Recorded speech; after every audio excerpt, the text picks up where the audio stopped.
Muy buenas tardes a todas y a todos. Es un privilegio recibir en este tribunal electoral a la doctora Leticia Bonifaz Alfonso, experta en derechos humanos e igualdad de género, quien el día de hoy compartirá su perspectiva sobre los avances en materia convencional de derechos para las mujeres. Sea usted bienvenida, doctora. De igual manera, saludo y agradezco, por supuesto, a la doctora Mónica Mendoza Madrigal, presidenta del capítulo Veracruz de la Red Nacional de Mujeres Defensoras de la Paridad en Todo, con quien hemos organizado esta conferencia y en quien he encontrado, por supuesto, a una amiga y una compañera en este feminismo compartido. También, por supuesto, saludo con especial reconocimiento a mi compañera integrante de este pleno, magistrada en funciones Lidia del Carmen García Montané, a las y los consejeros integrantes del organismo público local electoral del Estado de Veracruz y, por supuesto, a su secretario ejecutivo, a las y los diputados integrantes de la 67ª legislatura del Honorable Congreso del Estado, a las y los magistrados integrantes del Poder Judicial de Veracruz, a las representaciones de los distintos partidos políticos del Estado, a las columnistas y a los directores y medios de comunicación, a quienes también son integrantes de la academia, titulares de los órganos autónomos y representantes de la sociedad civil. De igual manera, saludo y doy la bienvenida a las integrantes del capítulo Veracruz de la Red Nacional de Mujeres Defensoras de la Paridad en Todo, quienes el día de hoy celebran el tercer aniversario de su creación. Muchas gracias por estar aquí.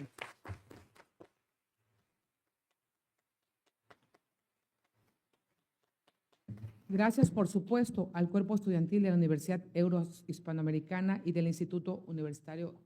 Bienvenidos también a esta su casa. Agradezco, por supuesto, a quienes siguen la transmisión a través de las redes sociales y las plataformas digitales.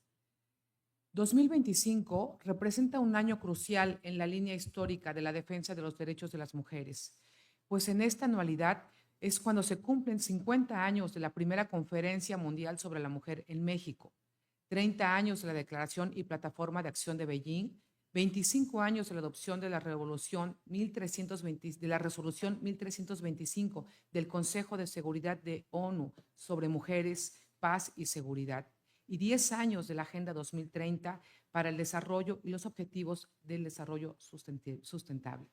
En este sentido, los países de la región han impulsado mandatos y compromisos materializados en las cumbres iberoamericanas directamente relacionados con las esferas de la Plataforma de Acción de Beijing, tales como la promoción del empoderamiento económico y del trabajo decente, la prevención y eliminación de la violencia contra las mujeres, el fomento de la participación y liderazgo en la toma de decisiones en todos los niveles, el impulso de una organización justa de los cuidados y, más recientemente, el cierre de la brecha digital de género. Lo anterior ha supuesto importantes avances como el diseño e implementación de políticas de cuidados, el desarrollo de incentivos para la participación laboral y el trabajo decente de las mujeres, el desarrollo de políticas de pensión no contributivas, la promoción de medidas para fomentar la participación de las mujeres y las niñas en las ciencias, tecnología e ingeniería, el desarrollo de leyes integrales que condenan la violencia ejercida en contra de las mujeres, la tipificación del feminicidio y la aprobación de normas sobre la producción de datos estadísticos en la materia, el desarrollo e implementación de leyes de cuotas y el desarrollo de planes e instrumentos para promover la agenda de mujer, paz y seguridad. En un contexto regional de alta complejidad política y desafíos multidimensionales relacionados con el resurgimiento de posiciones contrarias al avance de los derechos de las mujeres, emergen importantes retos para hacer frente a los nudos estructurales de la desigualdad de género.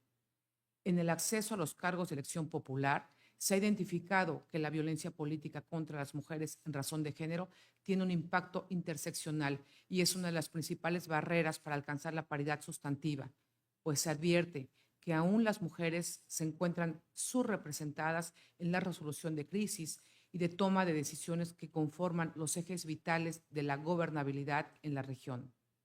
En este sentido, resulta de suma importancia identificar en dónde estamos y hacia dónde vamos, y es precisamente por ello que este Tribunal Electoral, en el marco de la celebración del tercer aniversario del capítulo Veracruz de la Red Nacional de Mujeres Defensoras de la Paridad en Todo, con motivo del Día Internacional de las Mujeres y del desarrollo del proceso electoral en curso, lleva a cabo esta conferencia con el tema 2025, una mirada regional a los avances en materia convencional de derechos para las mujeres, a cargo, por supuesto, de la doctora Leticia Bonifaz Alfonso, de quien me permito leer enseguida una breve reseña. Nuestra invitada del día de hoy es doctora en Derecho por la Universidad Nacional Autónoma de México y becaria del Gobierno de Italia para realizar una investigación postdoctoral en la Universidad de Bolonia. Se ha desempeñado, por mencionar solo algunos de sus cargos, como representante de México en la Conferencia Internacional para la Firma del Tratado sobre Derecho de Marcas en Ginebra, Suiza, directora de la Escuela Judicial del Tribunal Electoral del Poder Judicial de la Federación, directora general de Estudios, Promoción y Desarrollo de los Derechos Humanos para el Desarrollo, experta del Comité CEDAW en las Naciones Unidas. Actualmente es catedrática en la Universidad Nacional Autónoma de México, donde ha impartido clases durante más de 3 décadas y escribe para diversos medios informativos como el periódico El Universal. Sin mayor preámbulo, le cedo el uso de la voz a la doctora Leticia Bonifaz Alfonso y les suplico a todos le demos una bienvenida a través de un cálido aplauso. Bienvenida, doctora. Muchas gracias, pues estoy muy contenta de estar en Veracruz y muy contenta de acompañar en este aniversario del capítulo Veracruz y efectivamente pues estoy terminando un periodo de 4 años que estuve en el Comité CEDAW en Naciones Unidas en Ginebra y estuve viendo pues los avances de todos los países, en especial de América Latina, en diversos temas y en especial en los derechos político-electorales. Cuando me hicieron la invitación me sentí como muy contenta de volver a estar por acá porque Veracruz siempre tiene un gran potencial en relación al resto de los estados de nuestra república, así que ojalá, además teniendo diputados hoy acá, salgan nuevas iniciativas de las cosas que se tienen pendientes en el estado. Primero voy a empezar diciendo que efectivamente 2025 va a ser un gran año porque se cumplen 50 de que se hizo en nuestro país el Año Internacional de la Mujer con la primera conferencia mundial sobre la mujer.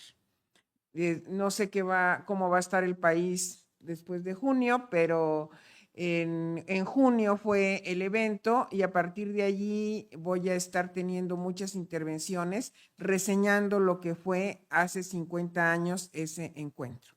Incluso ya localicé a las personas que vinieron a México hace 50 años y que todavía están en posibilidades de viajar o de conectarse a Zoom para poder de viva voz que nos cuenten lo que pasó hace 50 años.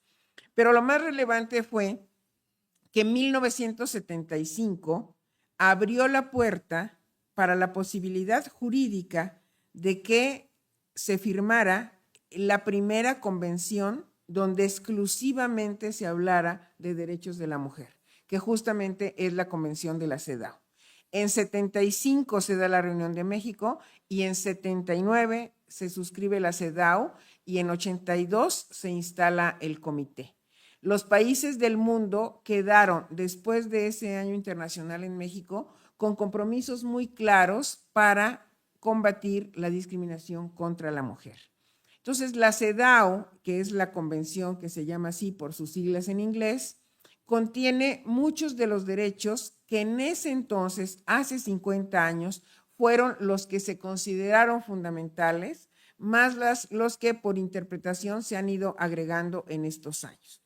Entonces, les voy a hablar un poco de qué dice la convención, de qué se trata y qué es lo que tendríamos que aterrizar en México y en los estados, sobre todo porque en junio próximo México hace su examen ante la CEDAW y si Veracruz avanza le va a dar más puntos a México para que no hayan retrocesos o rezagos en algunos de los temas. La convención nace porque queda claro hace 50 años que aunque ya se había conseguido en la mayoría de los países el voto de la mujer, no había una participación real, pero sobre todo no se estaban atendiendo los problemas estructurales de fondo que generaban la discriminación. Entonces, la CENDAW nace en mucho para decir en dónde está la desigualdad y en dónde tenemos que igualar. Y hay un artículo que es fundamental de entrada en la convención, que dice que todas las medidas que hagas en favor de las mujeres para lograr su igualdad no implican discriminación para los hombres. Esto lo digo porque muchas veces vamos a oír, ¿y cuándo el día del hombre? ¿Y quién está pensando en los hombres? ¿Y dónde quedan los hombres? ¿Y pobrecitos los hombres? ¿O es una lucha contra los hombres? Eso lo he oído no sé cuántas veces. Y el tema es que el patriarcado, como un sistema social, básicamente, dio muchos privilegios por siglos a los hombres y dejó fuera a las mujeres. Y cuando digo dio muchos privilegios a los hombres, es incluso en la historia. En la historia no aparecen las mujeres. Recientemente, la AMEXID de Relaciones Exteriores y el PNUD me publicó un libro que desafortunadamente los impresos se agotaron y solo se puede conseguir ahora en electrónico y estamos en segunda edición, donde rescaté a todas las mujeres en la diplomacia de las que nunca se habla, porque incluso la organización de la Conferencia Mundial de México, el hombre que pusieron a la cabeza fue Pedro Ojeda Paullada, pero la mujer que estuvo detrás de todo fue la embajadora Aída González Martínez, de la que nadie habla. Entonces, Aída González Martínez fue antes que yo la única mexicana que había estado en la CEDAW y fue quien redactó parte de la convención. Falleció hace 2 años y en México no hubo ningún reconocimiento a su tarea y en Ginebra hubo una sesión especial en Naciones Unidas para reconocer el trabajo de Aída González Martínez. Me pidieron que llevara la fotografía, fue un evento solemne, muy interesante y aquí nadie sabe ni siquiera que la embajadora existió. Bueno, hago ese paréntesis porque cuando se dice ¿por qué se pone tanto la atención en los derechos de las mujeres? Porque los derechos de los hombres han estado allí siempre y quien no ha tenido derechos hemos sido nosotras, más ahora la población LGBTI o los indígenas o los migrantes o las personas con discapacidad, etcétera. Pero las mujeres en algún momento no tenían derecho a heredar, por ejemplo, ahora ya. Las mujeres no tenían derecho a estudiar, ahora ya. En las mujeres, en el derecho a la salud, no había consideraciones específicas para la salud específica sexual y reproductiva de las mujeres, y así me podría seguir, con la brecha salarial y todo lo demás. Pero lo primero que quiero que quede claro es que se vio la necesidad de poner derechos para las mujeres porque habíamos sido sistemáticamente excluidas. Y nada más les pongo un ejemplo. Muchos años antes, y ya hace más de 100 años, en 1906, se hizo el primer Congreso Feminista en Yucatán y allí se abogó por 4 derechos. Y el primero era el derecho a la educación, porque a muchas niñas todavía no se les dejaba ir a la escuela o cuando había que privilegiar quién iba, siempre era el hombre, porque ella se iba a casar, porque ella tenía que ayudar en la casa, por muchas razones. Derecho a la educación, derecho al trabajo, derecho a la salud y los derechos político-electorales. Fueron los 4 derechos de los que se hablaron ya en 1906. Y de esos, posiblemente el que más rápido se consiguió con la Constitución del 17, pues fue el derecho a la educación y el derecho al trabajo. Pero en cuanto a derechos sexuales y reproductivos y los derechos políticos, nos tardamos un poquito más. Pero en el caso de las mujeres, las primeras mujeres que llegan a la preparatoria, estamos hablando de finales del siglo XIX, y las 2 primeras mujeres que logran una carrera profesional son en medicina Matilde Montoya y en derecho María Asunción Sandoval Zavala. María Asunción Sandoval, ella se recibe en 1898, gracias a una beca que le dio Porfirio Díaz, y es una abogada que no tuvo problemas entre sus compañeros, pero después graves problemas al querer ejercer porque no la querían en el foro o decían que se vaya a litigar familiar porque la familia es cosa de las mujeres, no el derecho penal. Bueno, entonces, considerando todas las desigualdades, nace la Convención CEDAW y la Convención CEDAW específicamente dice que va a poner más derechos para las mujeres porque hemos sido nosotras las que hemos estado sistemáticamente excluidas. ¿Qué derechos tiene la CEDAW? Primero tiene el acceso a la justicia como algo fundamental, que no solo tenga los derechos, sino la medida de ejercerlos, que tengas medios expeditos para ejercerlos. Aquí vamos a ver cómo México explica en junio la reforma judicial y el impacto hacia las mujeres, pero ahorita es algo que está sucediendo y vamos a ver qué condiciones tenemos en unos meses. Luego se ve que haya reformas a las leyes o que se elaboren leyes en donde quede claro que no solo no haya ninguna discriminación para la mujer, sino que haya reglas de paridad, que no exista ninguna, no sé qué tanto esté revisado todos los códigos en Veracruz, para que ya no haya ni por asomo ninguna discriminación formal respecto de las mujeres y que existan estas reglas de la paridad. Hay un artículo muy importante de la CEDAW que es el que habla de los estereotipos, porque los estereotipos son los que finalmente te provocan muchas desigualdades. Los prejuicios y los estereotipos tienen que ver con toda la construcción social. Y aquí, aunque es algo ya muy básico, lo digo, una cosa es el sexo biológico de las personas y otra es la construcción social del género, donde se asignan roles para hombres y mujeres y son justamente los que han generado mayor desigualdad. La desigualdad se genera por la imposición de los roles en función del sexo, pero la imposición de los roles es una construcción social, que esa construcción, biológicamente, las mujeres pueden gestar y las mujeres pueden parir, pero eso no significa que en consecuencia las mujeres deben cuidar a los hijos toda la vida, así tengan 30 o 40 años, siguen siendo responsables de las criaturitas, ¿no? ¿Por qué? Porque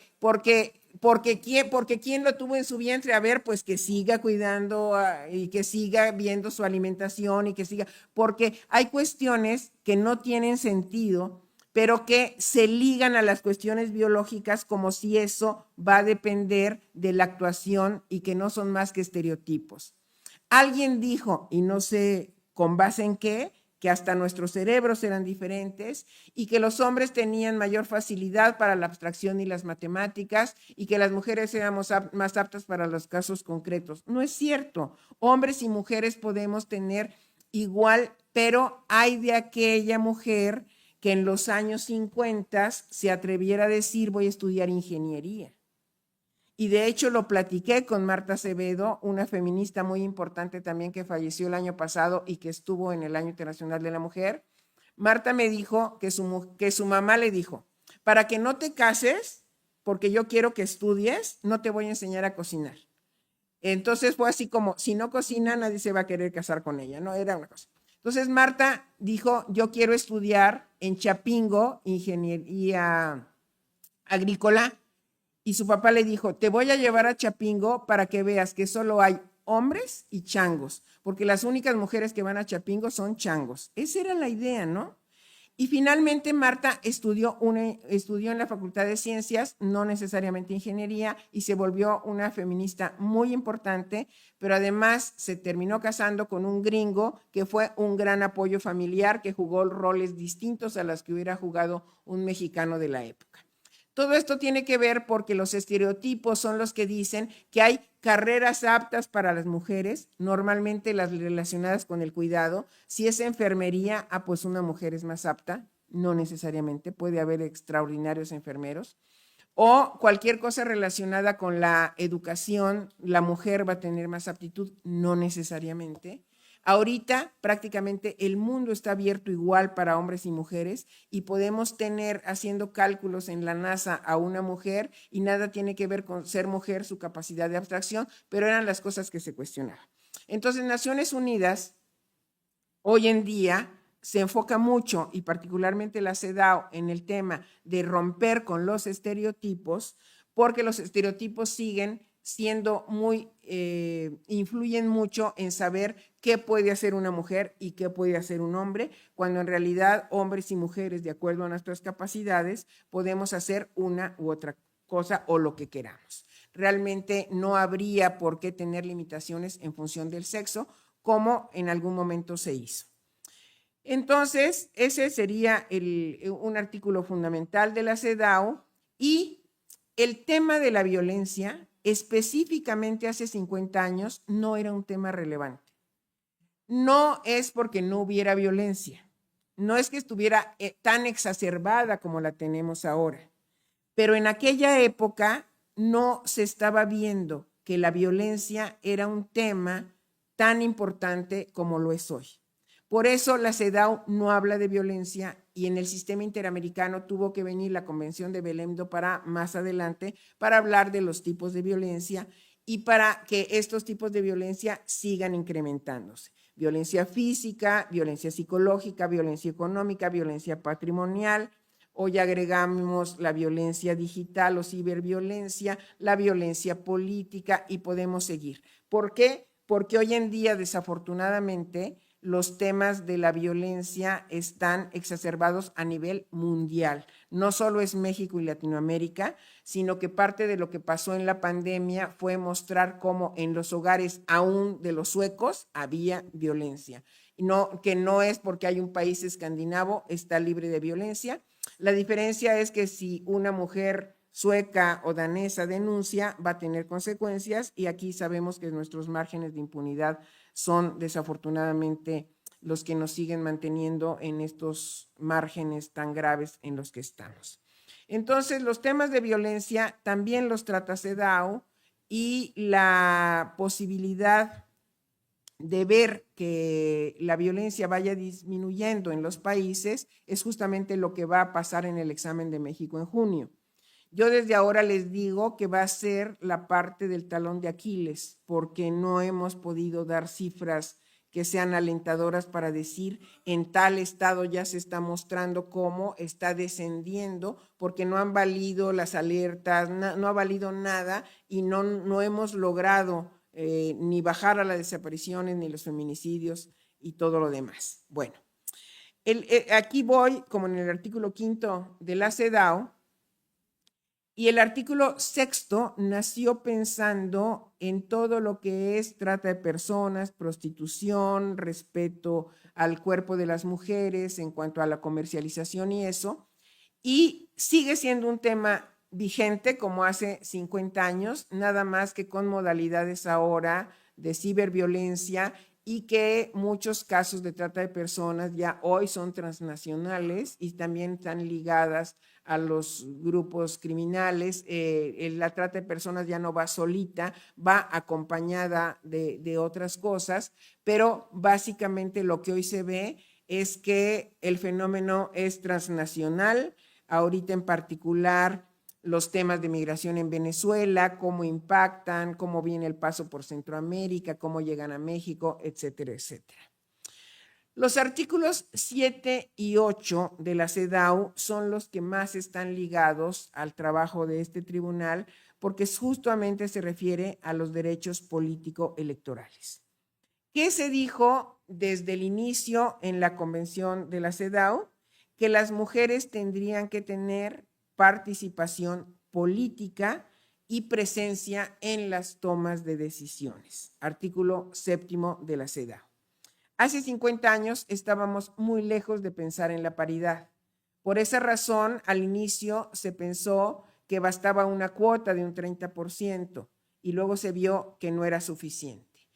Pero, ¿qué pasa con los derechos político-electorales? En el caso de México, les decía que en 1916 el tema estuvo presente en el Congreso Feminista, que fue un tema, el constituyente de 17 no tuvo a ninguna mujer como integrante, pero tuvo a la secretaria particular de Carranza, que si alguien tiene un billete de 1,000 pesos ya puede ver que como lucha feminista logramos que estuviera Hermila Galindo en el billete de 1,000 pesos junto a Elvia Carrillo Puerto. Y Hermila Galindo propuso, pero no le hicieron caso los constituyentes, que se pusiera desde el inicio de la Constitución del 17 el voto para la mujer. No le hicieron caso y le dijeron que ella podía después ser diputada porque era un tema de interpretación gramatical, que si la Constitución decía que era derecho de los ciudadanos mexicanos voteros ser votados, la palabra ciudadanos abarcaba a las mujeres, porque en gramática, así nos lo dijeron, el término ciudadanos comprendía a unos y a otros. Y Hermila Galindo, sin el cambio constitucional, fue la primera en participar como candidata a diputada en la elección de 1917 por un distrito electoral de la Ciudad de México, donde está la colonia Santa María la Ribera, pero Hermila Galindo pierde porque unas cuantas mujeres votaron por ella, pero nadie más. Entonces, en la historia del voto, sí tenemos que históricamente un grupo de mujeres le pidió a Benito Juárez el voto en el siglo XIX, cuando ya lo estaban haciendo las mujeres de Estados Unidos y algunas europeas. El primer país que logra el voto para la mujer es a finales del siglo XIX Nueva Zelanda, pero de allí empieza en el siglo XX no solo Estados Unidos, sino varios países europeos a dar el voto a la mujer. Entonces, Hermila Galindo compite, Hermila Galindo pierde, y lo que hace inmediatamente después es que en una ley electoral, no en la Constitución, sino en una ley electoral, se dice que donde diga ciudadanos se va a entender hombres. Y así se cierra la puerta para que el voto también se entendiera que era para las mujeres. Pero cuando se cierra esa puerta, ya había sido diputada en Yucatán Elvia Carrillo Puerto, cuando la ventana estaba abierta, y Florinda Lazos León en Chiapas. Fueron dos diputadas que muy cerca de la Constitución del 17 lograron ser diputadas con esta idea que ciudadanos abarcaba a hombres y mujeres, pero fue no en la Constitución, sino en la ley electoral, donde se cerró la puerta de participación a las mujeres. En la época de Cárdenas se intentó abrir, allí estaban muchas mujeres en lucha, tal vez la más importante, Margarita Robles de Mendoza, exigiendo el derecho al voto, y Lázaro Cárdenas manda la iniciativa, se aprueba por diputados, se aprueba por senadores el voto de la mujer, y ya que la va a promulgar, le dicen que España acababa de hacer lo mismo y que habían votado por el Partido Conservador allá, el que dio pie luego para la llegada de Franco, y que aquí podía pasar lo mismo. Y entonces Cárdenas hace lo que le llamamos el voto de bolsillo, que una ley aprobada la guarda en su cajón y nunca la promulga. Así como Lázaro Cárdenas tiene muchas cosas para que le reconozcamos, el que haya frenado en los años 30 el voto a la mujer es algo que le debemos reclamar y seguirle reclamando porque le dio miedo. ¿Y qué dijeron? ¿Cuáles eran los argumentos? Dijeron, sí, en España ganó el Partido Conservador porque las mujeres no piensan por sí mismas. Las mujeres van a votar por quien les diga su confesor, porque se pensaba en muchas mujeres muy cercanas a la iglesia, porque las mujeres van a votar por quien les diga el marido, porque nunca nadie dijo porque las mujeres van a votar por quienes ellas creen, no, sencillamente quién va a estar detrás de ellas manipulándolas, y ese es el riesgo. Entonces, Margarita Robles de Mendoza después va con Portes Gil y le dice, usted es un abogado de la libre de derecho, que sabe derecho, ¿no cree usted que con la cuestión gramatical es suficiente para decir que las mujeres tenemos derecho al voto? Portes Gil le dijo que sí, pero no pasó absolutamente nada, hasta que Miguel Alemán da el voto para las mujeres a nivel municipal, para ir probando de poquito en poquito si las mujeres son capaces de votar, cosa que nunca ha sucedido con ningún hombre. O sea, el hombre se da por sentado que tiene todos los derechos y los sabe ejercer. La mujer tiene que ir mostrando poquito a poquito si es capaz de. Entonces, yo no sé si han visto un documental mexicano que se llama Las sufragistas, y ahí viene un trozo del discurso de Miguel Alemán, donde dice, ojalá las mujeres tomen muy en serio su derecho al voto, pero no pierdan feminidad cuando ejerzan su derecho. Entonces no dejen de ser femeninas si van a votar, como si te transformaras así en un monstruo porque estás ejerciendo tu derecho al voto. ¿Por qué? Porque el feminismo de entonces se entendía que si una mujer era activista, entonces era lesbiana, o entonces era fea, o era soltera, o era, siempre tenía que tener, pero una mujer casada con hijos, ella no tendría por qué estar ni de resvoltosa, ni de mitotera, porque ella estaba en su casa atendiendo a sus hijos y no como las otras, y ya venían todos los adjetivos posibles. Por lo que pasaron estas mujeres, las que promovieron el voto en la parte más difícil, Juana Belén, o en la parte ya más contemporánea, bueno, todas sufrieron de alguna manera esto. Entonces, Miguel Alemán da el paso para probar qué pasa a nivel municipal, y es hasta Ruiz Cortines en 1953 donde ya se da el voto para todas. Dicen que su esposa, doña María Izaguirre, tuvo que ver mucho en esta decisión, pero lo curioso es que en ese momento ya ni había mujeres en la calle exigiendo al voto, no habían pancartas, sencillamente Ruiz Cortines dijo, ya llegó el momento. 1953, pero ¿qué pasa?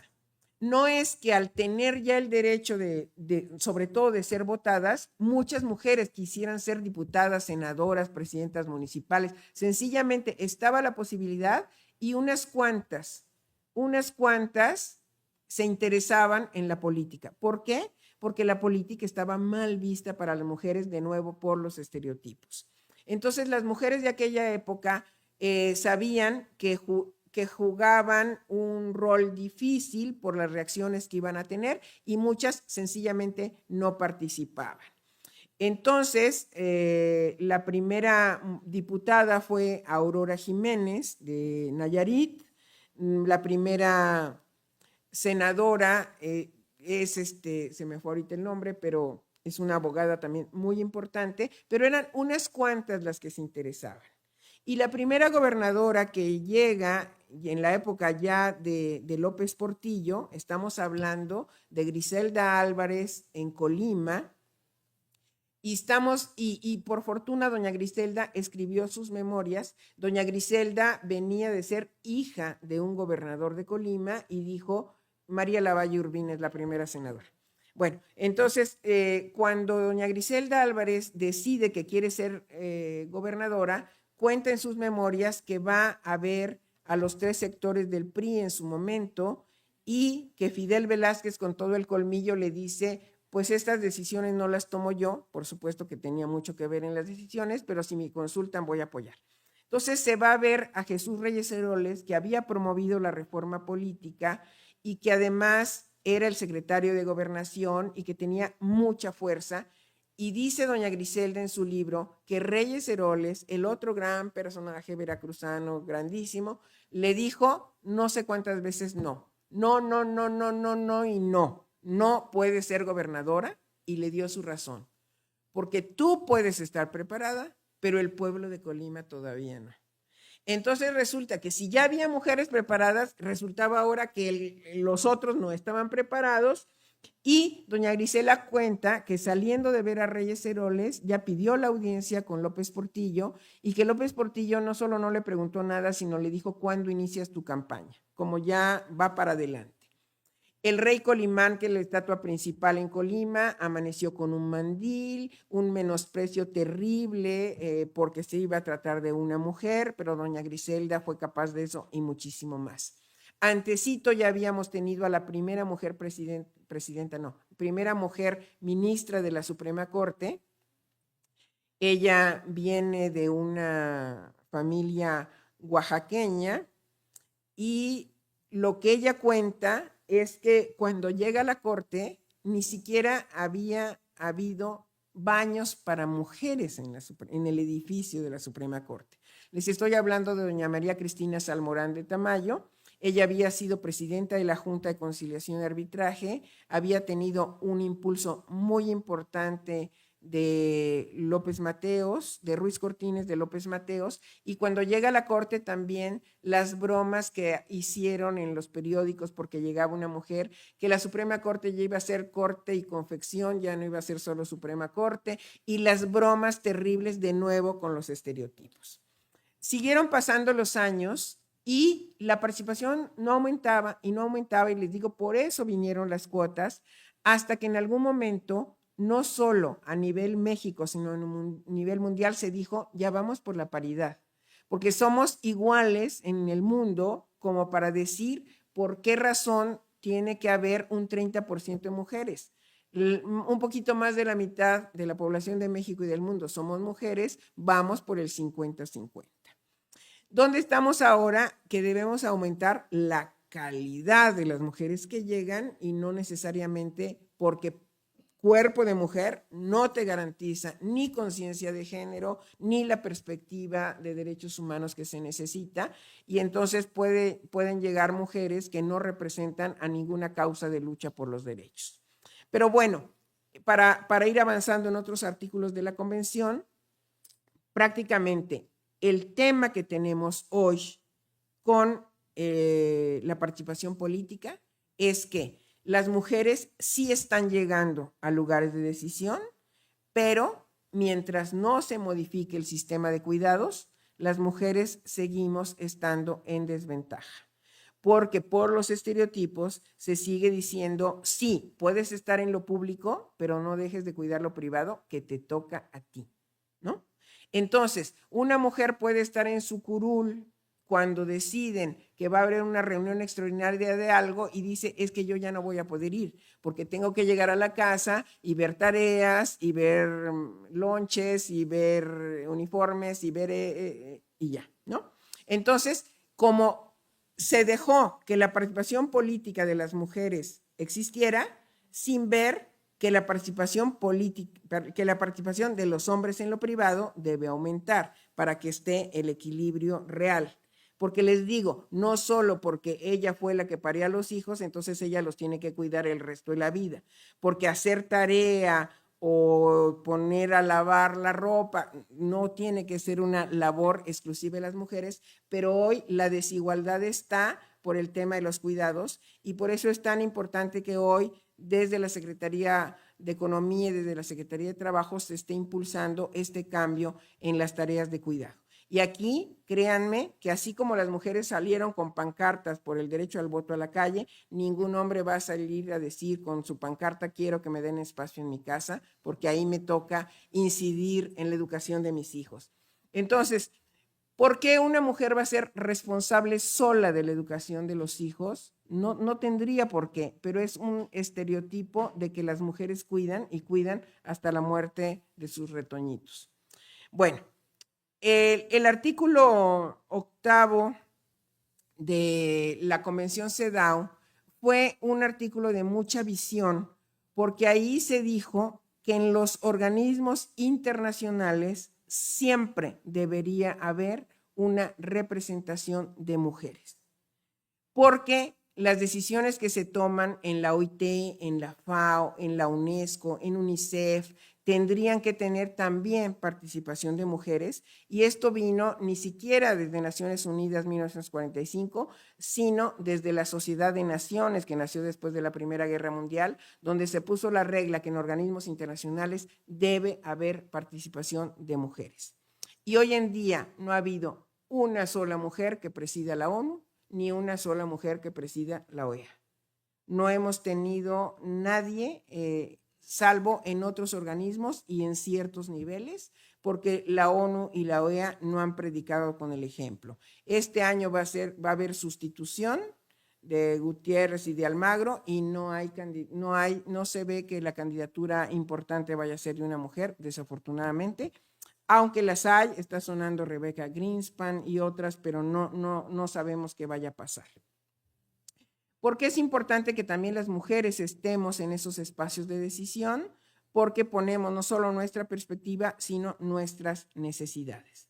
En el libro que les digo que acabo de terminar de escribir, vean qué curioso, Lázaro Cárdenas, que no se atrevió a poner la iniciativa del voto, sí nombró a la primera mujer diplomática que ha tenido México, porque aunque teníamos el antecedente de una mujer que representa a México en 1906, enviada por Porfirio Díaz a Milán a un congreso de mutualismo, Lázaro Cárdenas nombra a Palma Guillén ministra plenipotenciaria en Colombia en 1935.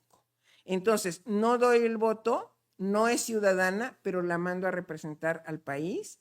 Y Palma Guillén primero está en Colombia, después se va a Dinamarca, y también ahí en el servicio exterior están los estereotipos. Todas estas mujeres, las primeras embajadoras, por ejemplo, la primera embajadora española es Isabel Oyarzábal, es embajadora de la época de la República, termina en el exilio en México. La primera embajadora que hubo en el mundo es Alejandra Kollontai, su segunda adscripción fue en México. La primera embajadora polaca también estuvo en México, pero todas te contaban lo mismo. Cuando me nombraron embajadora, la nota fue cómo iba vestida, y en el caso de Palma Guillén, es mexicana y es blanca. En el caso de Amalia Castillo Ledón, es mexicana y es alta. Y la ropa, cómo iba vestida, cuando en una representación de hombres nadie se va a fijar ni cómo era su corbata ni cómo eran sus zapatos, pero en el caso de la mujer, cómo iba vestida era lo relevante en la designación de una diplomática.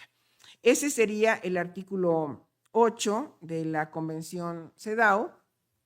El artículo 9 afortunadamente se ha ido quedando sin materia porque es el que busca la igualdad en la nacionalidad, porque en el caso de la Constitución mexicana del 17 todavía tenía la regla, se modificó en los años 30, de que una mujer perdía la nacionalidad cuando contraía matrimonio o no podía otorgarle la nacionalidad al marido o a los hijos, sino solo a los hombres. Eso se corrigió muy rápido en México y ahorita prácticamente Latinoamérica ya no tiene problema de nacionalidad. Sí lo tienen algunos países africanos todavía, pero ese artículo 9 ya puede, también algunas partes de Asia, pero ya ese artículo 9 puede pasar por ahí. El artículo 10 se refiere a educación. Y lo que CEDAW ve es que ya no exista discriminación porque el sexo determine las oportunidades de niñas y niños, y que en las escuelas y sobre todo hoy con el tema cibernético, ninguna mujer se quede fuera. Sigue estando, sobre todo en las zonas rurales de México, mucho de que la niña deja la escuela antes que el niño. Si ven los números, empezamos muy bien ingreso de niñas y niños, llegamos a sexto de primaria muy bien y en la secundaria viene la primera caída. Y hay dos razones. Primero, que en el medio rural se le pide a la niña que empiece a contribuir más al cuidado de los niños y al tema de la casa, pero sobre todo a un grave problema que va a ser el segundo, donde seguramente no le va a ir muy bien a México, que no hemos logrado reducir las tasas de embarazo adolescente o incluso a veces infantil. Entonces, ¿qué pasa con la niña que se embaraza? El niño que provocó el embarazo, porque alguien lo tuvo que provocar, ese niño no tiene problema de seguir estudiando, pero a la niña se trunca la vida y acaba la vida y es muy difícil la reinserción escolar para ver qué pasa con esa niña. A veces siente pues que está estigmatizada, que ya no se siente cómoda porque ya es mamá. Estoy hablando de alguien de 12, 13, 14 años, que sucede desafortunadamente, y tenemos deserción desde la secundaria. Lo que se ve en materia educativa es que las niñas tengan no solo las mismas oportunidades, sino que nunca haya en las escuelas ningún tipo de discriminación en razón de género. El artículo 11 se refiere a todos los temas laborales. Yo creo que es donde más se ha avanzado en el mundo, no solo desde el nacimiento de la OIT ya hace más de 100 años, sino porque lo que queda son brechas de desigualdad en el salario, en algunos casos, en algunos trabajos, algunas cuestiones hoy de acoso laboral que siguen estando presentes, que sufren más las mujeres y algunas personas de población LGBT, pero en general yo creo que el tema del trabajo ha avanzado muchísimo y eso es una buena noticia. El artículo 13 se refiere a, el artículo 12 se refiere a salud Y aquí es salud sexual y reproductiva, que esté garantizado el derecho al aborto. No sé cómo está Veracruz. Ya está despenalizado. Sí, ya me acordé. Que el aborto esté despenalizado o que al menos se consideren 3 causales, que serían cuando está en riesgo la vida de la madre, cuando es producto de una violación o con malformaciones del feto. Eso es lo que se dauda como mínimo. Ya si está despenalizado, pues es mejor. En diciembre pasado, en la Corte Interamericana de Derechos Humanos se resolvió un caso que dejó mucho que desear, porque imagínense, una mujer que ya tenía un niño, tiene un nuevo embarazo y cuando va a la primera revisión o las primeras revisiones se ve que no se le va a formar el cerebro. Es un caso de anencefalia. Y en El Salvador no permiten el aborto. Y entonces los médicos dicen, nosotros sabemos que nuestro deber es que la chica aborte, pero nosotros no nos podemos ir a arriesgar a ir a la cárcel porque el aborto en El Salvador está totalmente prohibido.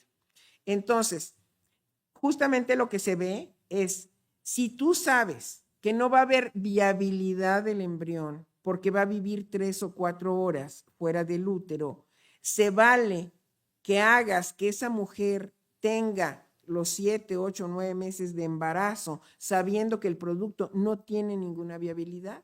Entonces CEDAW dice no, allí en todos los casos debe estar permitido el aborto. Pero además El Salvador, que ustedes saben en qué condiciones está ahora, decían, es que es el derecho de la madre contra el de una niña con discapacidad, porque como no tenía cerebro, ya desde ahorita le decían, se sabía que era niña y con discapacidad, no iba a vivir. No era posible, una persona sin cerebro no podía vivir, pero aún así no obtuvo la protección en El Salvador. Bueno, entonces los países de América Latina que tienen mayor problema en derechos sexuales y reproductivos son con prohibición total del aborto, porque México ha tenido las causales desde 1931, pero son República Dominicana, Honduras, Nicaragua y El Salvador. Son los que tienen prohibición total y sobre los que CEDAW está viendo.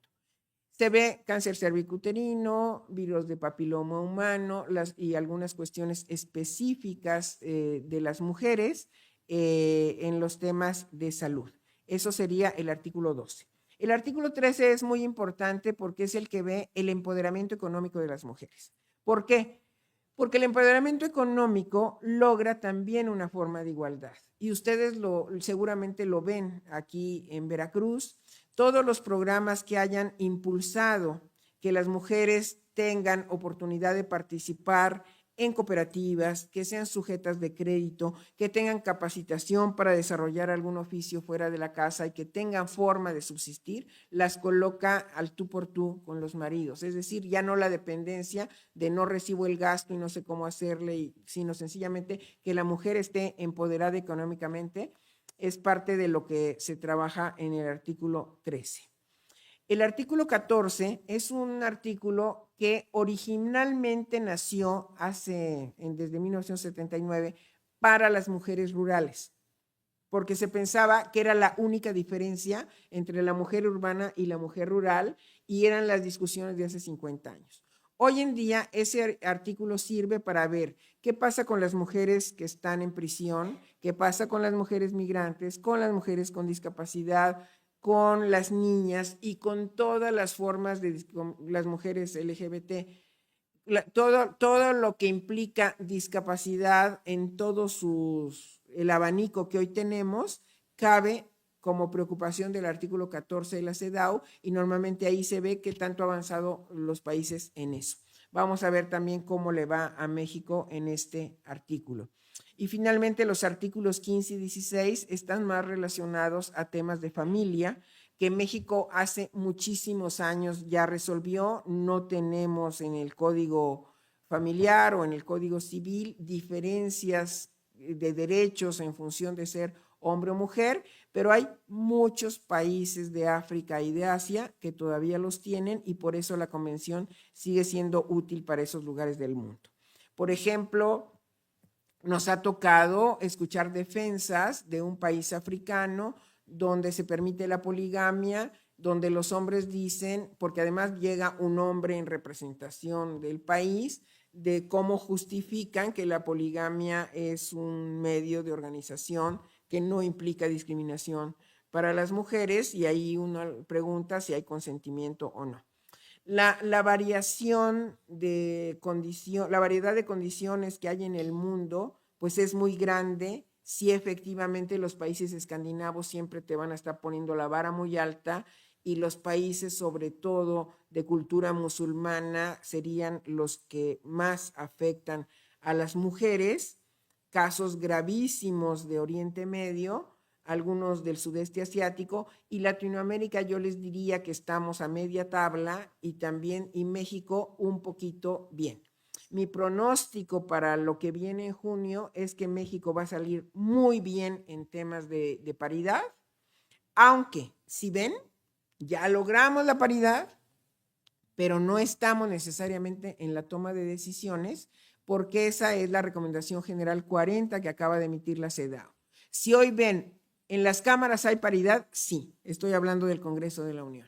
¿Quién está decidiendo? Pues vemos a 4 señores decidiendo. No hay mujeres que estemos, que las veamos interactuando y todo lo demás. Entonces, yo escuché y lo comentaba hace un momentito, que dicen es que pareciera que van unos en una carretera de cuota bien pavimentada, y ahí vamos las mujeres como estaba antes de Veracruz-Jalapa, ¿no? Llena de agujeros y a punto de un asfalto completamente deshecho. Entonces, pareciera que sí hay una supercarretera para unos y otra carretera en terrible estado, y que seguiremos estando por los caminos vecinales. Para mí, lo más relevante de esta invitación era hacer este recorrido, no solo de derechos políticos electorales, sino de todos los derechos, para mostrar que sí hay avances. Cuando hagamos el análisis de qué pasó hace 50 años, va a ser muy relevante ver qué dijeron las delegaciones que se juntaron en Tlatelolco y qué dijeron las ONGs que estaban en Centro Médico, que aportaron mucho más que las oficiales, y eso lo sabemos porque ya hay estudios que se hicieron. Pero curiosamente, fíjense que estuve hace 2 semanas en el homenaje por los 100 años que ya no llegó a cumplir, el que fue mi presidente de sínodo en el doctorado, el doctor Emilio Rabasa, que fue el canciller de la época de Echeverría, que le tocó el Año Internacional de la Mujer. Yo estuve en el homenaje porque tuve mucha cercanía con él, y a la salida vendían sus memorias, compré sus memorias, y no hay una línea al Año Internacional de la Mujer, lo que sucedió en su periodo, pero sencillamente te cuenta una serie de cosas que sucedieron, pero ni siquiera ameritó una línea toda esa organización, donde les digo que empezamos de nuevo a ser invisibilizadas. Bueno, lo que a mí más me gusta de cualquier participación en foros es cuando vienen las preguntas, porque allí puedo ampliar sobre las cuestiones que a ustedes les interesan en particular. Así que yo ya abrí mi abanico completo, y ustedes díganme por dónde quisieran, si tiene alguien algún comentario o alguna pregunta que hacerme. Muchísimas gracias.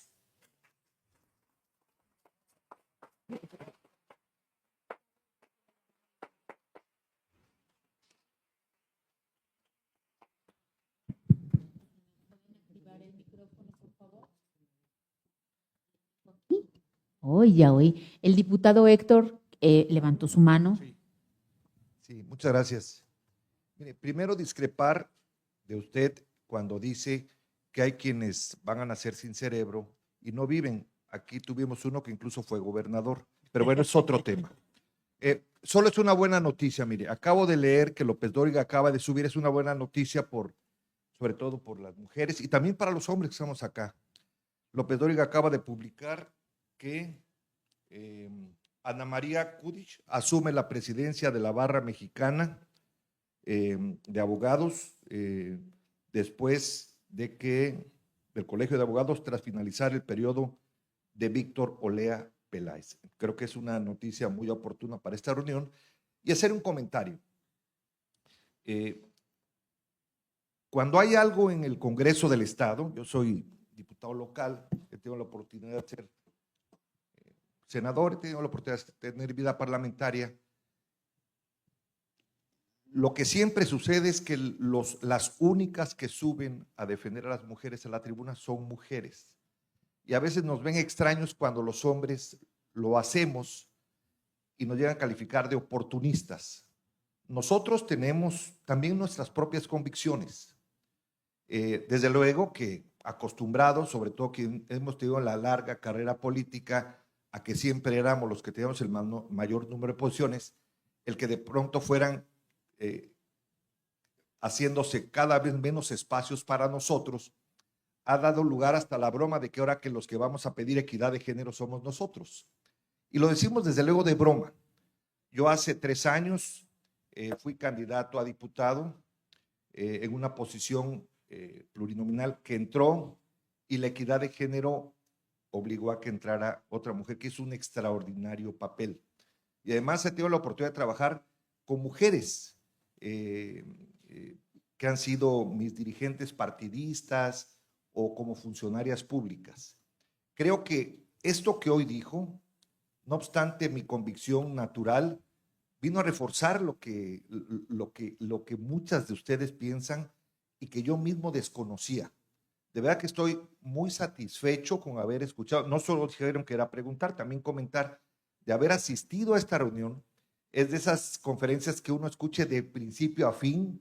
A veces uno dice, no, ya, al ratito me voy a conectar, pero no, de verdad la felicito. De verdad, ojalá venga más seguido con temas similares o haga esto mismo en otros lugares del Estado. Sea usted bienvenida y muchas felicidades.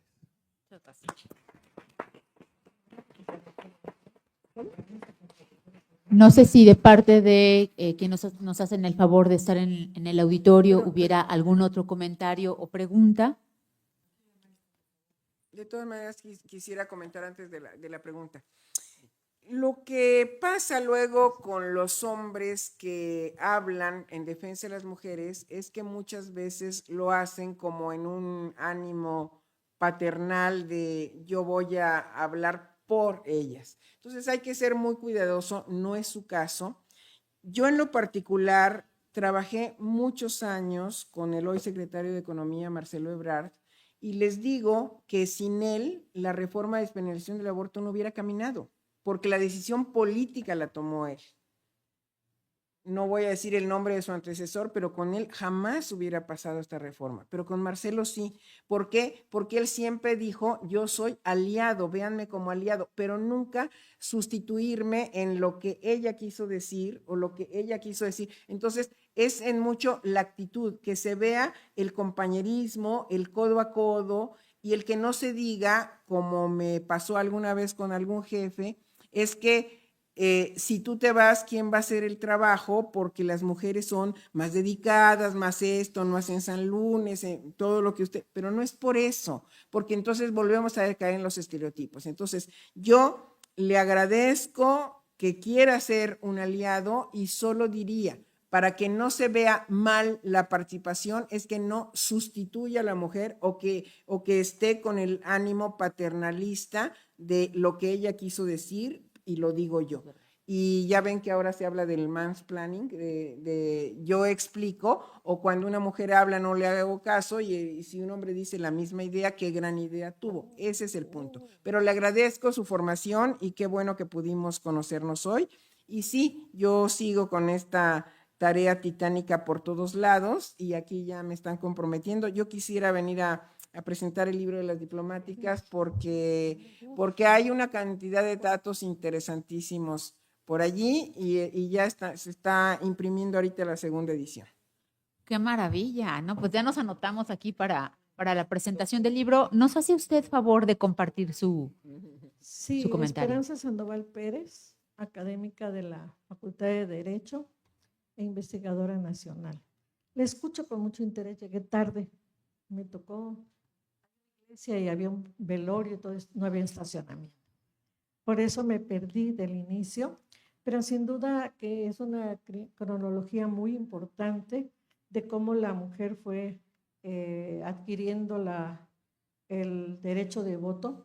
No recuerdo el nombre, tal vez usted sí, de quién nos representó en la etapa de Perón, cuando su esposa Evita empezó a luchar precisamente por el voto de la mujer, a quien envió México. Y decirle, perdón, termino ya, usted me indica. Bueno, pues aquí también veo una perspectiva totalmente feminista. Yo creo en la igualdad. Yo admiro a Marcelo Ebrard, que ni sabe que existo, pero le voy a decir por qué. Porque siempre pensé que tenía tanta gente repartida en el mundo haciendo investigación, porque cuando él estuvo en el gobierno de la Ciudad de México, creo que no se llamaba aún así, pues sus leyes, entre ellas el uso de la fuerza física para la detención, ahora es una norma constitucional. Y así le puedo citar varias. Le repito, sigo su trabajo. Admiro a todas las mujeres porque todas las que estamos aquí trabajamos, pero me gustaría mucho decirle que yo creo que somos iguales, pero que sí hay corrientes, sin duda. Usted sabe, me imagino que trabaja en la UNAM, que las universidades nos apoyan muchísimo para ir a hacer investigación a otros países. Y es cuando yo, en uno en específico, en la India, viví y tuve que callar en 3 momentos. En primer lugar, y 4, respetar las costumbres de otros lugares. No podemos ser iguales, pero todos luchamos con la misma o por la misma ideología. ¿Qué fue lo que vi? Pues la desventaja en el aeropuerto, ¿verdad? Porque primero van los hombres, luego los niños varones, luego la esposa, luego las niñas de ese matrimonio, pero las viudas, yo soy viuda, hasta el final, ¿sí? Pero no iba yo sola, iba con mis amigas. Y llevábamos un guía y nos preguntan, puras mujeres, ¿y los esposos? Yo ya era viuda, ¿sí? Y me dicen, ya, cada quien. Y le digo, no, pues el mío es minero. Y mis amigas a las risas así. ¿Por qué? ¿Sí? Es algo que probablemente quienes han leído sobre esto, que hay un centro de viudas, ¿sí? Y que hay una costumbre de que el hombre a los 25 años se case, ¿sí? Con niñas a partir de 5 años. Y ahí los ve usted como que van a una primera comunión y él es el padrino. Bueno, esas son reglas. Y dije, bueno, pues ando aquí y me fui a un centro de viudas. Y ahí hay viudas de todas las edades. Pero, bueno, ¿qué otra cosa aprendí? Que no tienen libertad absoluta. Que es más importante una vaca y su excremento que nosotros los seres humanos. Entonces son costumbres. Conozco casi todo el estado de Veracruz. Yo no soy de Veracruz, soy de Ciudad de México. He recorrido por lo menos un 70-80% de municipios de aquí, y de acuerdo a las investigaciones que yo realizo, mi perfil es de Derecho Penal y Derecho Penitenciario. Bueno, pues entonces todo lo que yo le digo es que los caballeros aquí presentes, todos son iguales a nosotros, no hay ningún problema. Nos dividimos por género, en hombres y mujeres. Estuve también en la discusión de la primera ley, esa LGBTTT y muchas otras cosas. ¿A ellos dónde los ubico, doctora? ¿A dónde los ubico? ¿En dónde está su igualdad con nosotros? La mayoría, pues, sí tenemos, por costumbre colaborar en la casa, y más si tenemos hijos, ¿de acuerdo? Entonces, sí tenemos un doble trabajo. Los hombres también tienen un doble trabajo. ¿Y qué hago cuando me encuentro con una situación que es intermedia con todo el derecho del artículo 1? Porque espero que nuestra querida doctora Tania no se olvide de invitarnos a la presentación de su libro porque pienso que de cada uno, bueno, así lo sentí, de cada cosa que usted dijo, usted puede hacer un libro. De cada cosa, ¿sí? ¿Por qué? Porque es la vivencia, ¿sí? Y entonces también en otro lugar donde me tocó que cerraban toda la tienda, toda la tienda, porque entraba la esposa de, pues creo que se llamaban allá como sultanes, ¿sí? Que llevan su velo negro, pero riquísimas, porque cerraban la tienda y no era cualquier tienda. Bueno, es que con esto le quiero decir o significar que cada país tiene sus costumbres y sus razones, ¿sí? Pero estoy viendo una serie de época, ¿sí? De los 700 y tantos, en donde por primera vez empiezan a, a tener esa libertad de acudir a protestar y adquirir derechos. Yo creo que ya la conocen, ¿no? Downton Abbey, ¿sí? Ahí yo vi que en esos años empezó la lucha y así nos van llegando alguna noticia de estos grandes escritores o quienes filman una película, investigadores brillantes como lo es usted, porque la vida nos ha llevado a cada uno por cualquier camino. No soy feminista, soy igual a todos los demás, incluyendo a todos estos jóvenes o también las mujeres que tienen una inclinación diferente a nuestro género femenino y masculino. Le felicito nuevamente, muchas gracias. Bueno, tengo varios comentarios. Primero, obviamente yo sí soy feminista y creo que todos somos iguales. Una cosa no riñe con la otra. La igualdad, yo creo que la diferencia es que el feminismo es una lucha por dos cuestiones fundamentales, por la igualdad y por que no haya violencia contra nosotros. Así de simple. Entonces, cualquier lucha por la igualdad la va a tener el feminismo. Y sí me preocupa que diga que hay gente intermedia o así le llamó, porque dentro de todas las variables que hay en el mundo, lo que se dice es, hay personas que tienen una orientación sexual o una identidad de género que es distinta a la heterosexual o que ellos pueden determinar qué quieren ser y ser felices. Parte de mi trabajo como consejera jurídica en la época de Marcelo Ebrard, todas esas leyes pasaron por mí, fue también el matrimonio entre personas de mismo sexo, porque todo el mundo tiene derecho a amar a quien quiera y no tiene por qué esconderse porque le gusta una persona de su mismo sexo.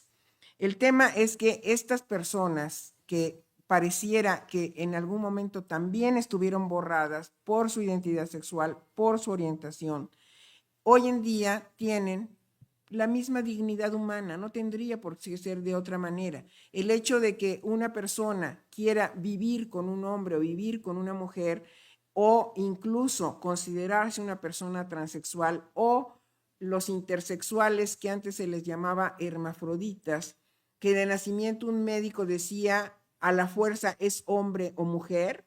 Hoy en día, por ejemplo, en Alemania se da un tiempo para ver qué es lo que se va a desarrollar en él y no al nacer ver a la fuerza encasillar en hombre o mujer, sino dejar un indeterminado hasta que venga la definición de él mismo, sobre todo en la adolescencia. Hoy las condiciones han variado muchísimo, es otra lucha aparte, la lucha LGBTIQ+, pero lo que sí es claro es que en una época ser feminista era mal visto y el feminismo era una mala palabra. Para mí hoy ser feminista y para muchas de mis estudiantes va a ser ya siempre motivo de orgullo para decir somos mujeres que buscamos la igualdad, la no discriminación y que no haya violencia contra nosotros. Así de simple, no hay otra cuestión más. Y la persona de la época de Evita, yo me imagino que fue doña Amalia Castillo Ledón por el tiempo de estos sucesos. Bueno, ¿algo más? Sí. La magistrada Lili. Muchísimas gracias y muy buena tarde tengan todas y todos. Primeramente, mi reconocimiento y felicitación, doctora Bonifaz, mi admiración para usted y desde luego un reconocimiento para la magistrada, para el capítulo, por el privilegio de tenerla el día de hoy aquí. Soy, digamos, fan, por así decirlo, ¿no? Entonces, un verdadero privilegio, agradezco la invitación. Y bueno, yo más bien lo que quisiera capitalizar es el privilegio de tenerla aquí con una pregunta, porque usted trae toda esta panorámica global que me parece muy enriquecedora y desde luego no solo desde lo global, sino lo cronológico que nos acaba de narrar tan atinadamente. Yo sí quisiera, si nos puede usted dejar como alguna lección o recomendación. Me parece que en efecto ha habido avances en este tema de la economía y demás recomendaciones. Sin embargo, desde mi perspectiva, yo sigo advirtiendo que en el tema del movimiento sindical, los grupos sindicales y demás, sigue habiendo todavía una brecha con relación a las mujeres. En la misma perspectiva, veo el tema del empresariado y la toma de decisiones en este sector, que desde mi óptica sigue concentrado mayormente en los hombres. Entonces, ese me parece un tema muy importante porque coincido desde luego que nuestro empoderamiento económico contribuye a estar en un plano de igualdad. Entonces, desde esa óptica, ¿cuál vendría a ser justo como esa recomendación, ese mensaje a nosotras las mujeres para incursionar más en este tema de liderazgos en el sindicato, liderazgos en la empresa, cómo emprender, cómo desarrollarnos desde esa óptica global que usted trae, doctora? Me encantaría. Muchas gracias y un privilegio. Muchas gracias, magistrada. Gracias, pues la respuesta está muy sencilla porque justamente en octubre pasado la CEDAW emitió la Recomendación General 40, que es sobre mujeres en toma de decisiones, y va a traer su capítulo de sindicatos, de empresas, todo lo que estás, pero es así como, este es el diagnóstico y esto es lo que se recomienda hacer, punto por punto. Entonces, leer en la página de la CEDAW está la Recomendación General 40, eso sería muy bueno, y la misma recomendación trae cierta bibliografía para temas de empoderamiento económico. Tenemos una última pregunta con la compañera Marita. También allá hay otra. Ah, y acá hay otra, perdón. Gracias, buenas tardes. Estoy un poco ronca. Me da muchísimo gusto. Primero, soy Mara Cruz, soy integrante del capítulo Veracruz, aquí compañera de la doctora Mónica Mendoza. Le agradezco a la doctora Mónica y a la magistrada el privilegio y el grandísimo regalo de haberla traído, de invitarla. Yo la he escuchado cuando viví en México, la oí en muchos otros lugares y nunca he dejado de aprender en una plática con usted. A pesar de que he leído el documento de la CEDAW, usted lo mastica, lo saborea y nos hace que cada quien lo volvamos a saborear. A mí me da mucho orgullo. A través de Mónica acudimos a la presentación de un libro y ahorita lo recordé, que se llama El deber de la memoria, lo escribió Cecilia Lavalle y Teresa Evia, que se llama El deber de la memoria, pero también dice del derecho al voto, a la paridad en todo. Sí viste quién lo prologó, ¿verdad? ¿O no? ¿Mande? ¿Sí viste de quién es el prólogo? Sí, ¿no? claro. Entonces, por eso me acordé, porque es como, ahorita la oí, ahorita la oí y dije, oh, me está diciendo en persona lo que yo ya había leído, ¿no? Gracias, se lo agradezco muchísimo. Yo solo quiero comentar, yo participé como candidata de algún partido que ya no existe, de cuyo nombre no quiero acordarme. Venga, venga. Entonces, muchos saben aquí de qué partido hablo, pero en ese tiempo yo participé cuando se nombró la legislatura de la paridad. Yo era la candidata 252. No fui diputada. Y la legislatura se llamó la legislatura de la paridad. Y yo era la que seguía en la lista. Entonces, en carne propia viví lo que es no vivir la paridad. A pesar de que estaba en la lista, me movieron del lugar, hicieron lo posible para que yo no entrara y entraron 2 hombres más.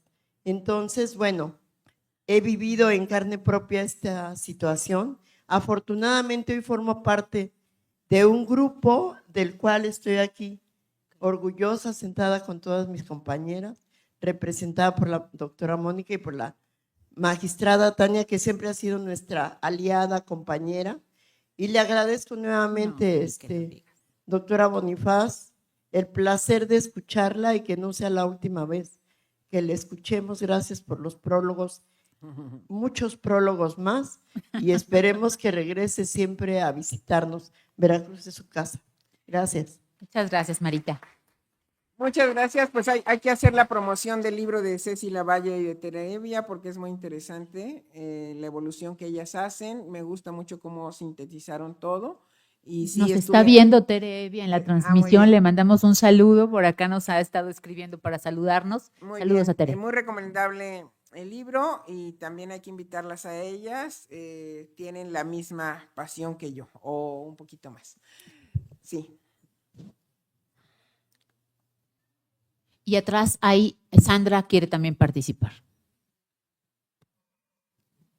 Muy buenas tardes a todos. Antes que nada, agradecer la oportunidad de este espacio para poder reflexionar precisamente de esta problemática y de estas pues, cuestiones que todavía se viven en la contemporaneidad, ¿no?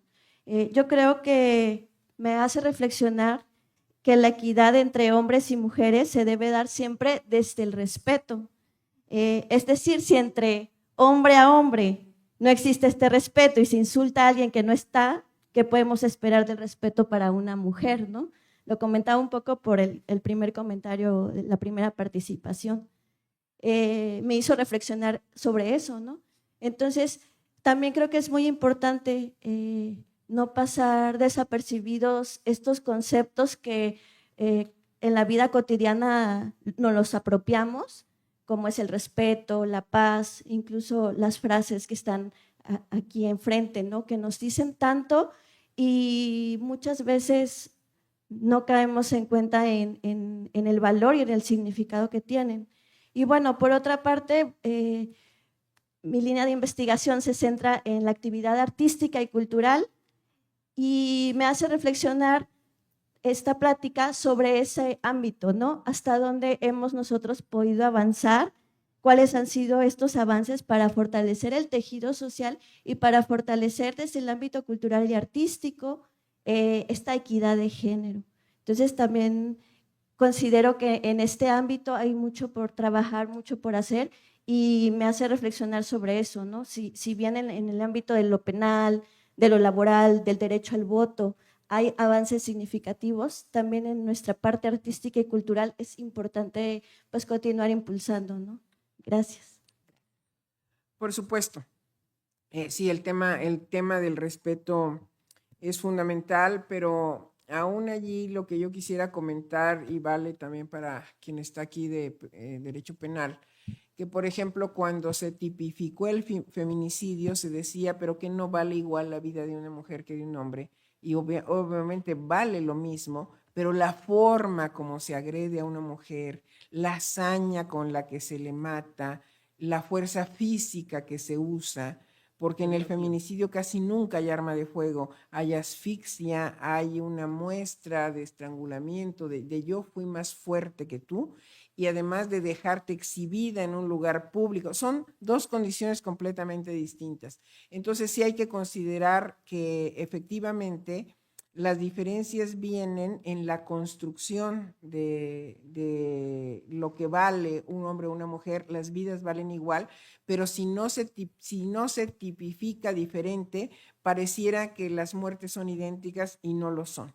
Porque hay más desapariciones de mujeres, porque hay más madres buscadoras aquí en el estado. Ustedes saben lo importante que son las madres buscadoras. Todo tiene que ver con estos roles y con los estereotipos y bueno, hay que considerar. Ahora, si hay investigaciones ya, y qué bueno que dices que estás haciendo sobre la tesis del tema a nivel arte. desde tesis sobre la bailarina Nelly Campobello o de la pintora Aurora Reyes. Por ejemplo, muralistas, nosotros nos sabemos 3, Orozco, Rivera y Siqueiros. Oigan, pero era contemporánea Aurora Reyes y podemos ir a ver murales de ellos, pero como era mujer, sencillamente queda invisibilizada. O en los temas de la música, va a nivel mundial, internacional, yo creo que es una beta muy importante de lo que implica también, porque por razones de estereotipos, quien aprendía a tocar piano era la mujer, para que en la velada, en la casa, se le pidiera que tocara una pieza de Chopin. Así era la vida en las casas de la vieja Jalapa o de Córdoba o de Orizaba, en fin. Pero el tema es que si tú lo ves, también vas a encontrar una beta interesantísima, pero sí ya hay mucho escrito que tendrías posibilidad de rescatar, y qué bueno que andas con ese tema. Muchas gracias. Tenemos atrás a Sandra y vamos a cerrar con la pregunta después de Tete. Buenas tardes a todas y a todos. Agradezco el espacio de reflexión y también de conciencia. Y retomo este aspecto de los cuidados sobre los que usted hizo énfasis, porque yo estoy involucrada recientemente con el tema pedagógico y sobre todo educativo. Algún tiempo tuve la oportunidad de trabajar con personas adultas en este rezago educativo, estas personas que no pudieron ir a la escuela.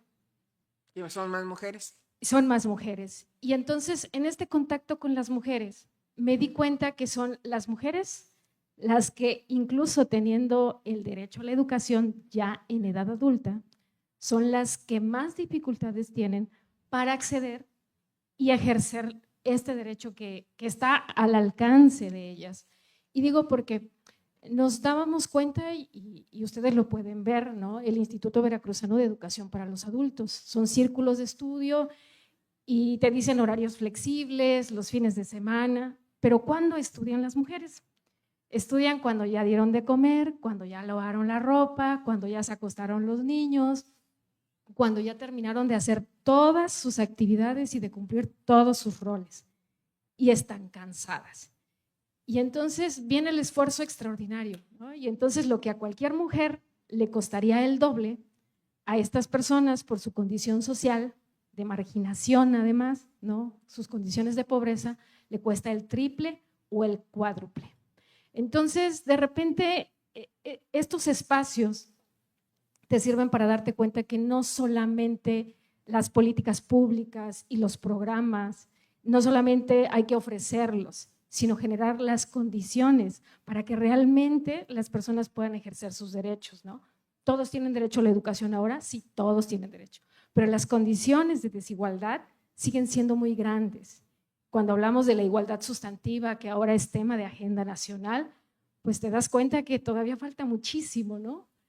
Por poder realmente aplicarle a todos los programas y acciones.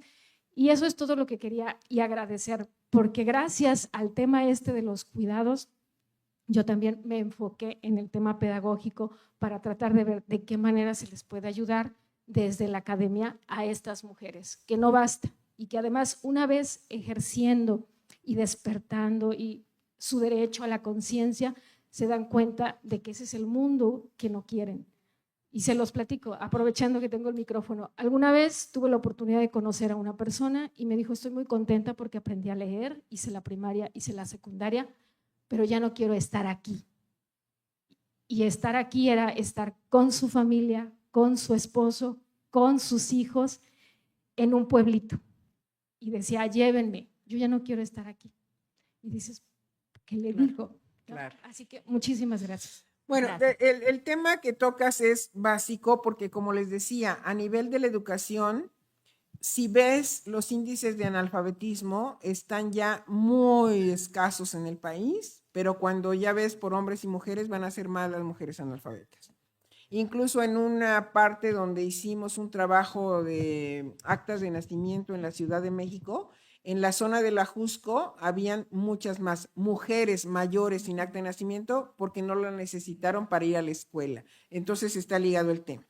Pero en el tema de los cuidados me voy incluso más allá de lo que tú estás diciendo con esto de aprender a estudiar, porque dentro del Poder Judicial en México se hizo un estudio de por qué el número de mujeres juezas y magistradas del Poder Judicial Federal no pasaba del 30%, y ahí se quedaba. Y decías, pero si los exámenes se abren para todos, ¿por qué quedan más hombres? Y en parte eran dos razones que tuvieron que cambiarse, como dices tú, las condiciones. ¿Cuáles eran las dos razones? Una, la que ya contaste. El examen se abre igual para hombres y mujeres. Tienen el mismo tiempo para estudiar hombres y mujeres, sobre todo cuando ya están casadas, pues las mujeres no, porque el hombre puede llegar y decir, estoy preparando mi examen, me suben un café y un sandwichito, me voy a encerrar y listo. Y la mujer no puede hacer eso, porque la mujer, aparte de prepararse el café y el sandwichito, tiene que ver todo lo del día siguiente y efectivamente está cansada. Pero hay otro punto también que comentábamos con Tania que es muy relevante, que es la mujer en el Poder Judicial o en el servicio exterior le tiene miedo al cambio de adscripción.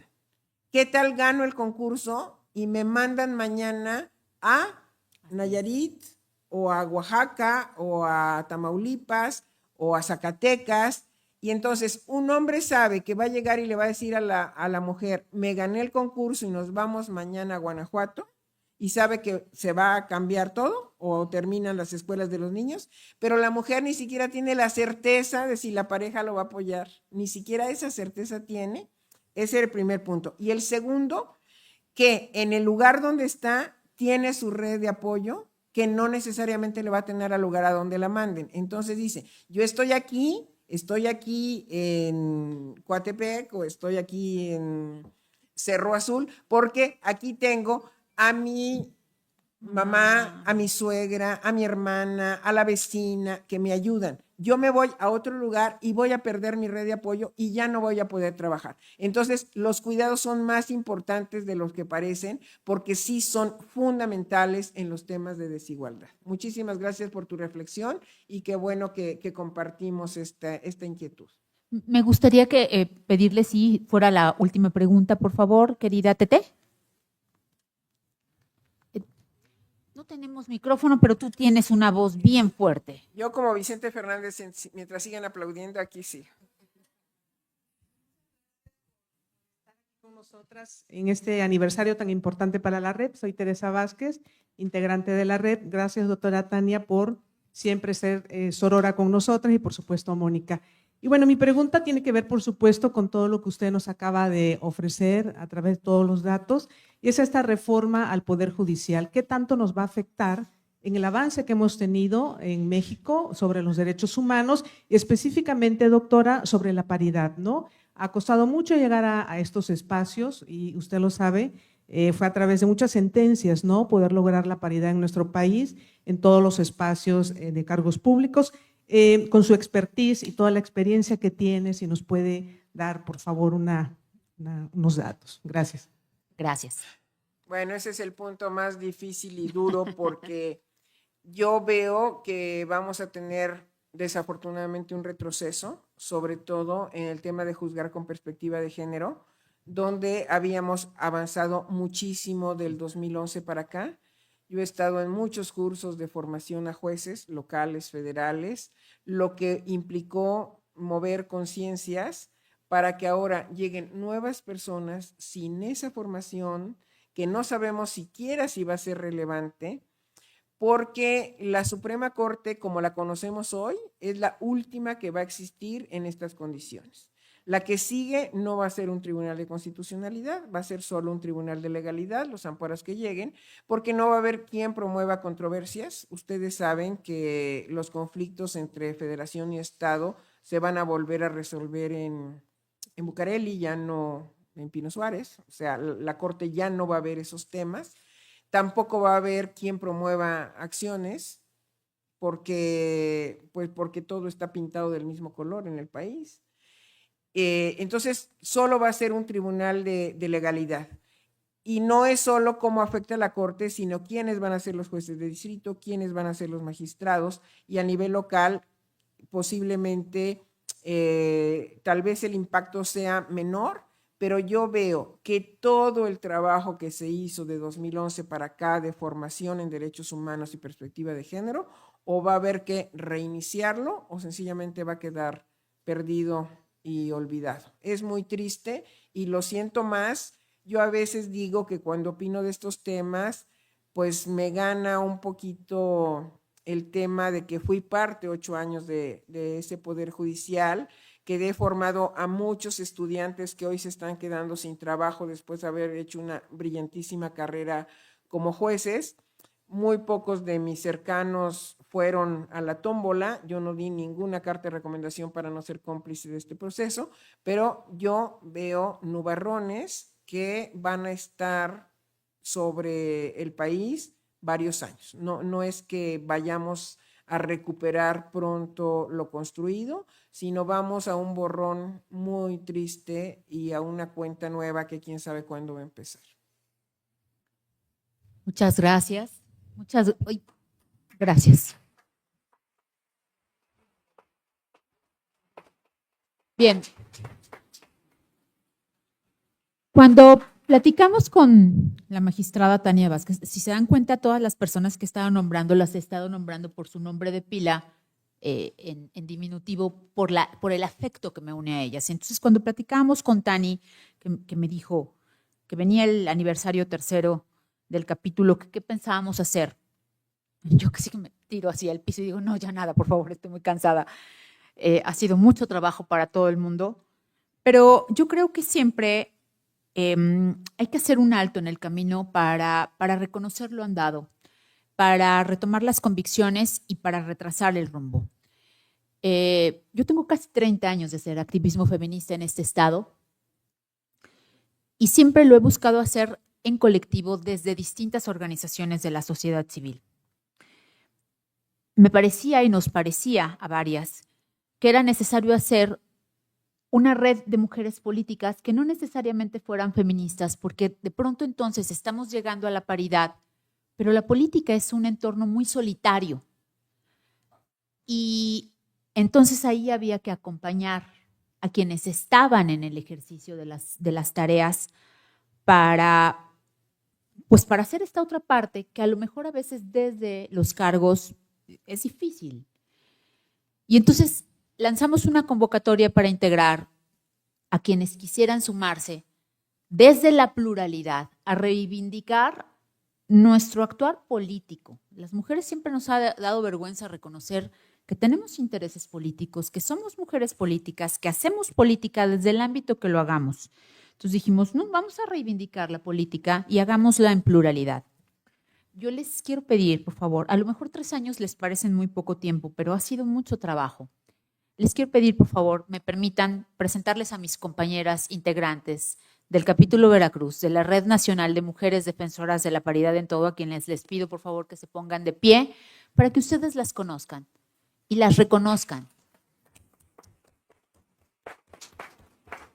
Queridas, son mujeres con quienes conviven ustedes cotidianamente, pero que además de su trabajo cotidiano, dan trabajo voluntario para sumar, para hacer, para aportar, para sumar. Muchas gracias por el valor de estar unidas, porque eso es muy revolucionario en tiempos como los que estamos viviendo. Gracias, queridas. Pueden tomar asiento.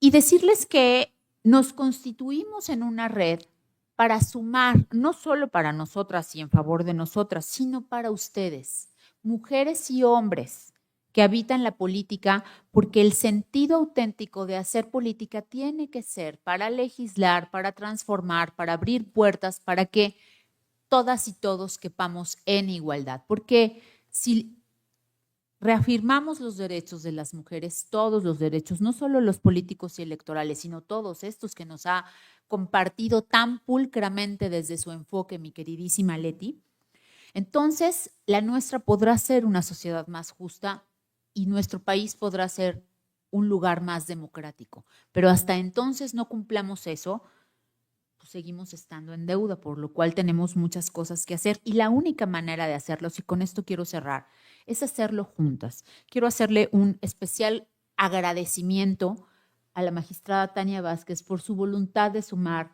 por su sororidad, por su generosidad de albergarnos, cuantas veces le hemos pedido el espacio aquí en esta casa de la ley, para hacer cosas. Le quiero agradecer muy especialmente a todas las consejeras y consejeros electorales integrantes del OPLE Veracruz la generosidad de sumar, de permitirnos aportar y de tocar su puerta para pedirles que nos ayuden a aprender porque queremos hacer las cosas mejor.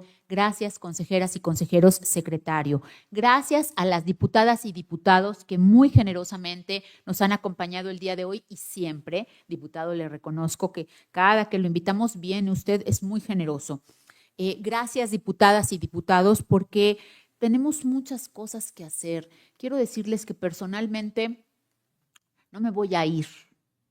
No voy a dejar de hacer feminismo colectivo hasta que no logremos sacar adelante la armonización de las leyes en materia de violencia política y paridad que en Veracruz siguen estando pendientes. Eso no lo voy a dejar de hacer y necesitamos de ustedes, por favor. Hay una deuda con las mujeres veracruzanas, estamos ahora en proceso electoral, esperemos a que el proceso concluya para que vayamos a eso. Esta es la tercera legislatura paritaria y la primera en donde hay mayoría de mujeres. Que sirva la paridad para ampliar los derechos de las mujeres. Gracias, queridísima doctora Namiko. Siempre es un placer aprender de ti, caminar contigo, tocar tu puerta y encontrar la alianza. La Comisión Estatal de Derechos Humanos ha sido faro de luz en noches de oscuridad y seguiremos sumando desde donde estemos siempre. Gracias a las académicas y a los académicos presentes y sobre todo gracias al estudiantado.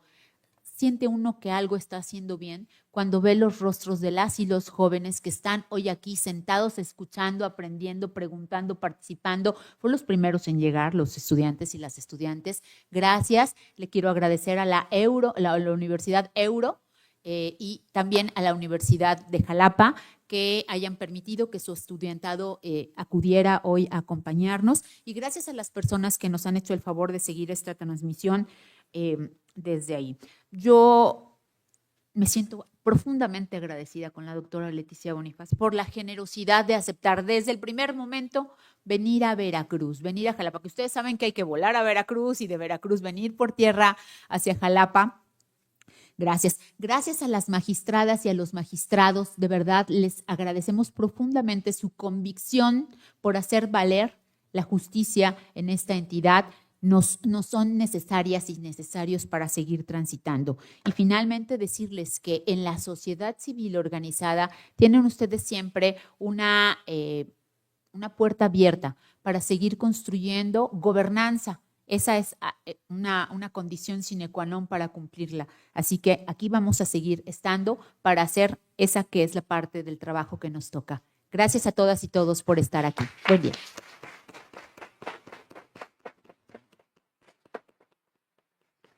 Gracias.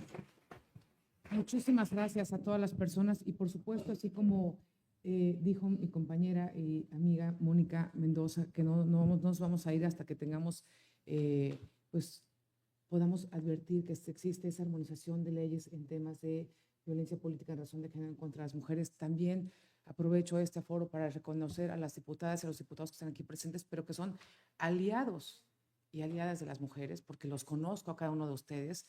Decirles que también en alguna ocasión lo he refrendado, pero bueno, pues también aprovecho el momento para decir que también la violencia política en razón de género debe ser considerada como un delito. También lo hemos platicado en muchos foros. También entendemos que 6 de cada 10 asuntos que llegan a este escritorio son en tema de violencia política en razón de género, que estamos de frente a uno de los procesos electorales más importantes de la historia de Veracruz y que evidentemente hay muchas mujeres que están hoy pensando en ser candidatas, pero que tienen miedo de participar porque no se quieren enfrentar a esa violencia.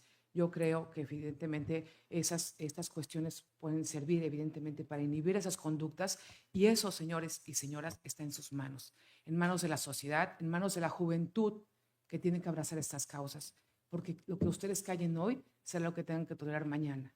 Por eso los invito a que se interesen, a que se informen. Los felicito por asistir a este foro, pero sobre todo los invito a que le den seguimiento a las tareas que hacen las legisladoras y los legisladores, porque para eso los tenemos aquí cerca. Ustedes pueden preguntarles qué están haciendo, qué falta. importen, o sea, les debe importar lo que estén haciendo, se deben abrazar estas causas y deben exigir la rendición de cuentas.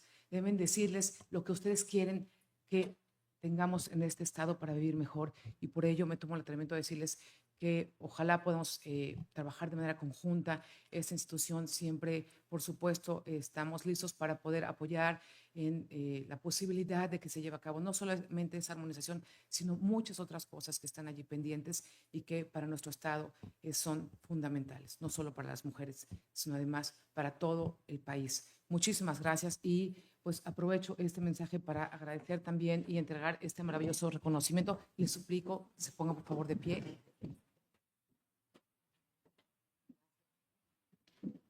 Doctora, es un reconocimiento muy sencillo, pero simplemente es para mostrarle toda nuestra gratitud, admiración y, por supuesto, orgullo de que usted hoy esté con nosotras. Gracias a todas y a todos por ser testigos de este importante evento.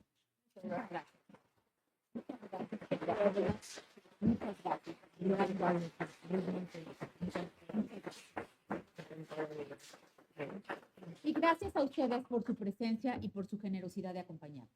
Gracias. Buen día. Por supuesto, quienes gusten tomarse fotografía con nuestra experta, adelante.